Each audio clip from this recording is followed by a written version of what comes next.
Discovery and connection. The research vessel Poseidon's Promise rocked gently in the Pacific waves, 200 miles from the nearest land. Dr. Kai Chen checked his specialized deep-sea diving suit one final time, ensuring all systems were operational. This would be his 7th dive into the Mariana Trench, Earth's deepest known point, but something felt different today. The ocean seemed unusually still, as if holding its breath. Final checks complete, his colleague Dr. Sarah Nakamura announced over the comm system. Oxygen recyclers at optimal levels, pressure compensation systems green across the board. You're clear for descent, Kai. Kai nodded, his expression hidden behind the reinforced glass of his helmet. Beginning descent now. Keep the coffee hot. I'll be back before you know it. The specialized submersible, little more than a reinforced pod with thrusters and sampling equipment, began its slow journey into the abyss. Kai had dedicated his life to marine biology, specifically to studying the bizarre organisms that thrived in the crushing depths where no light penetrated. In recent months, unusual energy signatures had been detected emanating from a previously unexplored section of the trench. The scientific community was buzzing with theories. Underwater volcanic activity, a new type of bioluminescent organism, or perhaps something else entirely. As the submersible descended past 7,000 meters, the darkness became absolute, broken only by the vessel's lights.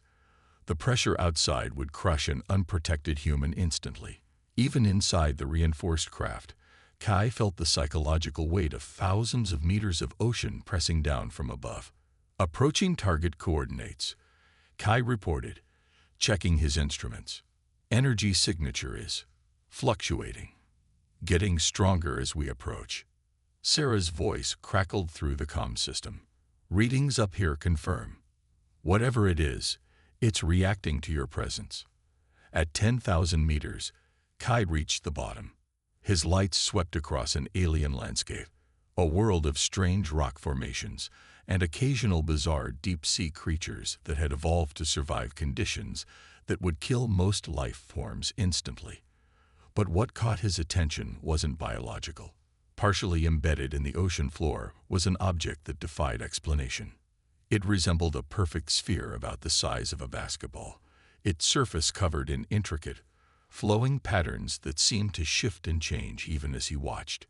It emitted a soft blue glow that pulsed with hypnotic regularity. Most striking was the fact that despite being at the bottom of the ocean for who knew how long, the sphere bore no signs of corrosion or marine growth. I found something, Kai reported, his voice tight with excitement. It's artificial, not natural, and definitely not of human origin. Can you get a sample? Sarah asked, her professional tone barely concealing her excitement. Kai maneuvered the submersible closer, extending a mechanical arm to collect the object. As the mechanical fingers neared the sphere, the object's glow intensified dramatically. It's responding to. Kai's words were cut off as a pulse of energy emanated from the sphere, washing over the submersible. His instruments went haywire, screens flickering with impossible readings. For a moment, everything seemed to stop. The water around him, the submersible systems, even his own heartbeat. Then reality reasserted itself with a jolt. The submersible systems came back online, but something had changed. The sphere was no longer embedded in the ocean floor. It hovered directly in front of Kai's viewport, its glow now a steady, intense blue. Kai, do you copy? Sarah's panicked voice broke through the static. I'm here, he responded, unable to take his eyes off the sphere. Something's happening. The object is moving on its own. Before he could say anything more, the sphere moved toward the submersible, passing through the reinforced hull as if it were nothing more than air. It hovered before Kai for a moment, its glow intensifying until it was almost painful to look at. Then it moved toward him, and despite every instinct screaming at him to move, Kai remained frozen in place. The sphere touched his chest and disappeared. Pain unlike anything Kai had ever experienced erupted through his body. It felt as if every cell was being taken apart and reconstructed. His vision filled with images too fast to process. Alien worlds, strange beings, vast cosmic wars, and technology beyond human comprehension. When the pain subsided, Kai found himself gasping for breath, his suit's systems blaring warnings about elevated heart rate and abnormal neural activity. But he felt different, enhanced, as if parts of his brain that had been dormant his entire life were suddenly awake and humming with activity. Initiating emergency ascent, he managed to say, his voice sounding strange even to his own ears. The journey back to the surface passed in a blur. Kai was vaguely aware of Sarah's concerned voice in his ear, asking questions he couldn't begin to answer. His mind was elsewhere, processing information that shouldn't exist in a human brain. Knowledge of civilizations that rose and fell before humans had even evolved, of cosmic forces that shaped galaxies, of threats lurking in the darkness between stars. And beneath it all, a singular understanding. The artifact had chosen him. When the submersible finally broke the surface, a medical team was waiting. They rushed him to the ship's infirmary, running tests and asking questions he barely heard. CT scans showed impossible results, structures within his brain that hadn't been there before, a network of energy running through his nervous system that defied explanation. "Your cellular structure is changing," Dr. Nakamura told him. Hours later, her face was pale with concern and confusion. "It's like nothing I've ever seen, Kai. Your cells are reorganizing themselves, becoming more efficient, more something else." Kai nodded, strangely calm despite everything. "I know. I can feel it." "What happened down there?" "It chose me," Kai said simply. "The artifact. It wasn't just a discovery. It was waiting to be found. Waiting for someone." Before Sarah could respond, the ship's captain burst into the infirmary, his face ashen. "You need to see this. Now." They followed him to the bridge, where the crew stood in stunned silence, staring at the communications display. Every channel was broadcasting the same message. Massive objects of unknown origin had entered Earth's orbit. Vessels of impossible size and configuration, their designs unlike anything humans had conceived. The largest of these vessels had broadcast a message to every communication device on Earth simultaneously, in perfect English and every other human language. "Surrender the celestial key and its bearer, or witness the end of your world." As the crew erupted in panicked discussion, Kai felt a strange warmth spreading from his chest. Looking down, he saw his skin glowing with the same blue light as the sphere, intricate patterns forming and reforming across his arms. "They're here for me," he said, his voice cutting through the chaos. "For this." In the days that followed, the world descended into chaos. Governments scrambled to respond to the alien threat. Military forces worldwide went on high alert. Religious groups proclaimed the end times. Scientists debated the origins and intentions of the visitors. Through it all, Kai found himself changing. The artifact, the celestial key, as the aliens had called it, was integrating with him on a fundamental level. He could feel its power flowing through him, restructuring his body, enhancing his mind. Knowledge that no human should possess flooded his consciousness. The history of the key, its purpose, the ancient civilization that had created it. The luminaries, as they had called themselves, had been the first intelligent species in the galaxy. They had achieved technological marvels beyond human comprehension, spreading their influence across the stars. But they had also created their own destruction. The Vorax Collective, a species engineered to be the perfect warriors, had rebelled against their creators, waging a war that spanned the galaxy. In their final moments, the luminaries had created the celestial keys, weapons of unimaginable power, capable of manipulating the fundamental forces of reality itself. They had hidden these keys throughout the cosmos, encoded with safeguards to prevent their misuse. Each key would bond only with a species that met specific genetic and cognitive criteria, a species with the potential to succeed where the luminaries had failed. Humanity, it seemed, was one such species, and Kai was now bound to one of these ancient weapons. A week after the discovery, Kai stood on the roof of a military compound, watching the alien vessels hovering in the night sky. Government agents had brought him here, hoping to understand the power he now possessed, to use it to defend Earth from the looming threat. "They're calling themselves the Vorax Collective," General Harton said, coming to stand beside him. "They claim to be the rightful inheritors of all luminary technology, including what's inside you." Kai nodded, his eyes fixed on the distant vessels. "They're not wrong, in a way. They were created by the luminaries, but they were never meant to wield the keys." "And you were?" the general asked skeptically. Kai turned to face him, and the general took an involuntary step back. Kai's eyes now glowed with the same blue light that occasionally pulsed beneath his skin. "Not me specifically, but humanity has something the Vorax lack, something the luminaries believed was essential for wielding this kind of power responsibly." "And what's that?" Kai smiled faintly. "Empathy. Compassion. The ability to choose not to destroy, even when we have the power to do so." As if in response to his words, the largest of the alien vessels began to move, descending toward Earth. The first confrontation was imminent, and Kai could feel the celestial key responding, preparing for what was to come. "I need to face them," Kai said softly, "before they decide humanity isn't worth negotiating with." The general's expression hardened. "You're not going anywhere. You're the only advantage we have." Kai looked at him with something between pity and understanding. "I'm not an advantage, General. I'm a responsibility. And it's time I accepted that." With those words, Kai felt the key's power surge through him. His body began to glow more intensely, and for a moment, gravity seemed to lose its hold on him. The general shouted for security, but it was too late. Kai Chen rose into the night sky, ascending toward the alien vessels and whatever fate awaited him there. And with him, perhaps, the fate of humanity itself. Confrontation and revelation. The sensation of flying without any technological assistance was unlike anything Kai had ever experienced. The celestial key's energy flowed through him, negating gravity's pull and propelling him upward through the atmosphere.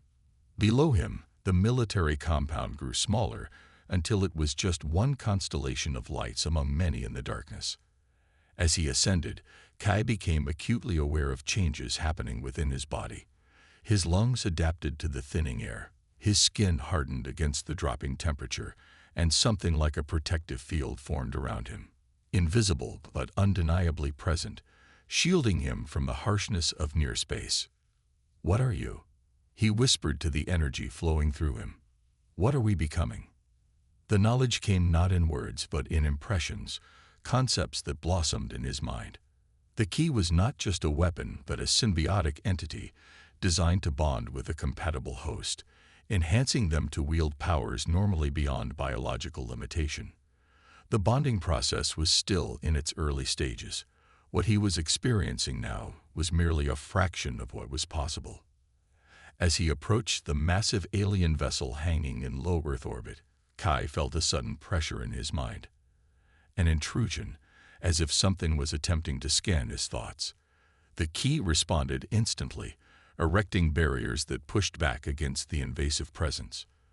The vessel before him dwarfed anything humans had ever constructed, a massive structure of dark, gleaming material that seemed to absorb light rather than reflect it.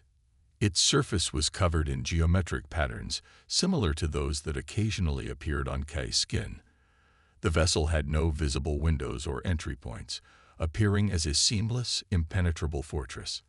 Yet as Kai approached, a section of the hull shimmered and dissolved, creating an opening. An invitation, or a trap. Taking a deep breath that he didn't physiologically need anymore, Kai propelled himself forward into the alien ship. The opening sealed behind him, leaving him in a vast chamber illuminated by the same blue light that occasionally pulsed beneath his skin. "The bearer comes willingly," a voice echoed through the chamber, speaking perfect English despite a strange, resonant quality that identified it as decidedly non-human. "This is unexpected." From the shadows emerged a figure that simultaneously resembled and differed from any terrestrial life form. It stood upright like a human but was taller, its body covered in what appeared to be a combination of armor and living tissue. Its face was vaguely humanoid, but with eyes that were entirely black and features that seemed to shift slightly when not observed directly. "I am Vexinar, emissary of the Vorax Collective," the being announced.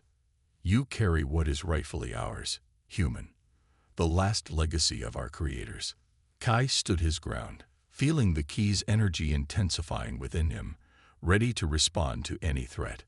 The luminaries created the keys to be wielded by those who would use them responsibly. From what I understand, that disqualifies the Vorax. The alien's expression shifted into something that might have been amusement.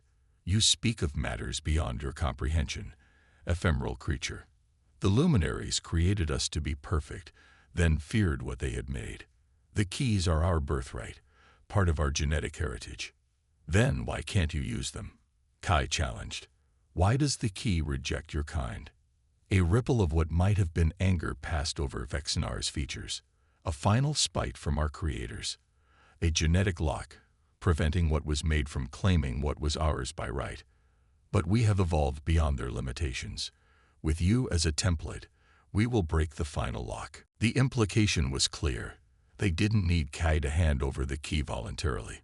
They simply needed his body, his genetic material, to study and reverse engineer the compatibility that allowed him to bond with the ancient weapon. "That's not going to happen," Kai said, his voice steadier than he felt. Vexinar made a gesture, and 4 more Vorax materialized from the shadows surrounding Kai. They carried devices that resembled weapons, though unlike any design humans had conceived. "Your cooperation is appreciated but not required, bearer," Vexinar said coldly. "The dissection will proceed regardless." As the Vorax moved toward him, Kai felt a surge of primal fear, but also a response from the key. Knowledge flooded his mind, not just information but muscle memory for abilities he had never trained in. The key had been designed for combat against the Vorax. It knew exactly how to counteract their technology. When the first Vorax fired its weapon, Kai reacted instinctively. His hand came up, and the energy blast froze in midair before dissipating harmlessly. With a gesture that felt as natural as breathing, Kai sent a wave of force outward, throwing his attackers back. "Impossible," Vexinar hissed. The bonding should still be in its preliminary phase. Kai felt the truth of this. The key was accelerating its integration, responding to the immediate threat. The power flowing through him was intoxicating, almost overwhelming. He could feel reality itself bending to his will. "Last chance," Kai offered. "Leave Earth in peace." Instead of responding, Vexinar activated something on its armor. Throughout the ship, alarms began to sound. "The human settlement below," Vexinar said coldly. "Watch." A section of the wall became transparent, offering a view of Earth below. A smaller vessel had detached from the mothership and was descending rapidly toward a major city, Tokyo, Kai realized with horror. "Weapons targeting locked," a mechanical voice announced. "Estimated casualties, 12 million sentient organisms." Kai felt rage building within him, and with it, power. The patterns on his skin began to glow more intensely, spreading until his entire body was illuminated from within. The key was responding to his emotions, amplifying them, channeling them into raw, destructive potential.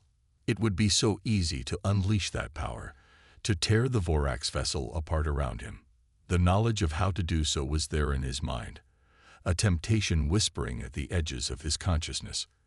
And that, Kai suddenly realized, was the true test. Not whether humanity could wield the key's power, but whether they could choose not to. Whether, when given godlike abilities, they would still maintain their humanity. Instead of attacking, Kai closed his eyes and focused inward, seeking not destruction but connection. The key responded, extending his consciousness beyond his physical form, linking him to the ship's systems. He could feel the vessel as if it were an extension of his own body, could sense the energy flowing through its systems, powering the weapons aimed at the helpless city below. With a thought, he redirected that energy, shutting down the weapon systems and locking the smaller vessel in place. Vexinar's shock was palpable. "What have you done?" Kai opened his eyes, which now shone with blue fire, proving why the luminaries chose beings like us over beings like you. "Power isn't just about destruction, Vexinar. It's about choice." More Vorax warriors poured into the chamber, hundreds of them, all armed and ready to attack. Kai simply stood there, calm in the center of the storm. When they fired their weapons, the energy blast stopped midair, suspended as if time itself had paused. "I don't want to destroy you," Kai said quietly. "Despite everything, you're also part of the Luminaries' legacy, but I cannot allow you to threaten my world." With that, Kai extended his consciousness further, touching every system in the massive vessel. He could feel the confusion and fear of the thousands of Vorax aboard, could sense their weapons powering up, their minds plotting strategies to overwhelm him. None of it would work. The key had been designed specifically to counter Vorax technology, to serve as the ultimate failsafe against their rebellion. In bonding with Kai, it had found not just a compatible host, but a moral compass that the luminaries had deemed essential for wielding such power. "This ends now," Kai announced, his voice somehow echoing throughout the entire vessel. "You will leave this solar system and never return. Your weapon systems will remain disabled permanently. This is not negotiable." Vexinar stepped forward, rage contorting its features. "You cannot command the Vorax Collective. We have conquered 1,000 worlds. We have." Kai silenced him with a gesture. "You have never faced a fully activated celestial key. Until now." With a thought, Kai sent a pulse of energy through the ship. The Vorax weapons dissolved into dust. Their armor, which Kai now understood was partially integrated with their bodies, reconfigured itself, removing offensive capabilities while maintaining life support functions. "I am offering you life," Kai said, addressing not just those in the chamber, but all Vorax aboard the vessel. "Choose wisely." For a moment, the outcome hung in the balance.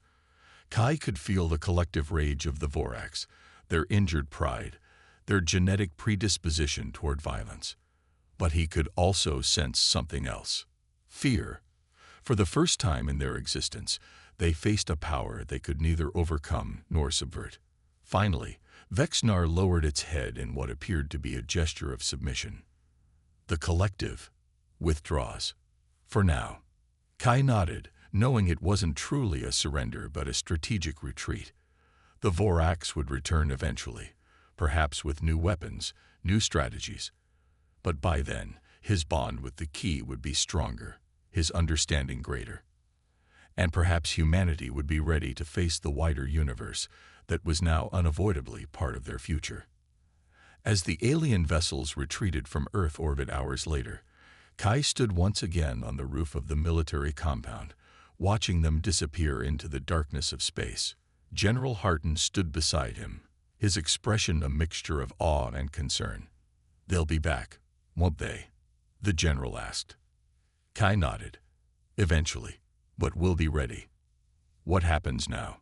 Kai looked down at his hands, where the glowing patterns had temporarily faded but were still visible beneath his skin. The key was now irrevocably part of him, and through him, part of humanity's journey forward. "Now," Kai said, looking up at the stars with new understanding, "we prepare. The universe is vaster and more dangerous than we ever imagined, but also filled with more wonders. The luminaries left more than just weapons behind. They left knowledge, technology, a legacy waiting to be reclaimed. By us? By those willing to use it wisely." Kai turned to face the general. "The key chose humanity for a reason, General. Not because we're perfect, but because we have the potential to learn from the mistakes of those who came before us. Because despite our flaws, we still value compassion as much as power."